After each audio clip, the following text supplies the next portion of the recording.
اللہ کے پیارے نبی جناب محمد رسول اللہ صلی اللہ علیہ وسلم نبی بنا کر بھیجے گئے تو 23 سال کے عرصے میں آپ نے سارے جزیرے عرب کو اس برائی سے پاک کر دیا. ایک سماج بنایا اللہ کے نبی صلی اللہ علیہ وسلم نے, ایک معاشرہ تشکیل دیا. وہ معاشرہ کیوں تشکیل دیا؟ چونکہ اللہ تعالیٰ نے قرآن میں فرمایا کنتم خیر امت اخرجت للناس. اس بات کو سمجھنے کی کوشش کرو, یہ معاشرے کا نام کیا ہے؟ یہ مسلم معاشرہ کیوں بنایا اللہ نے؟ کیوں پہلے سارے سماج تھے, پھر مسلمانوں کی کیا ضرورت تھی؟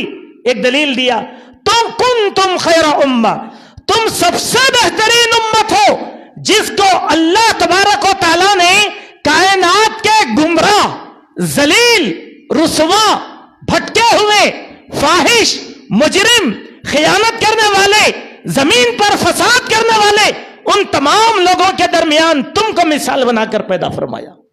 سبحان اللہ و بحمدہ. آپ دیکھیں, اسی لیے وہ آدمی جو روئے زمین کا سب سے زیادہ بگڑا ہوا تھا, تاجدار مدینہ حبیب کبریا کی خدمت میں آنے کے بعد وہ آدمی اللہ کے نبی کا موافق ہوا کہ نہیں ہوا؟ کیوں؟ اللہ کے نبی نے معاشرہ بنایا تھا.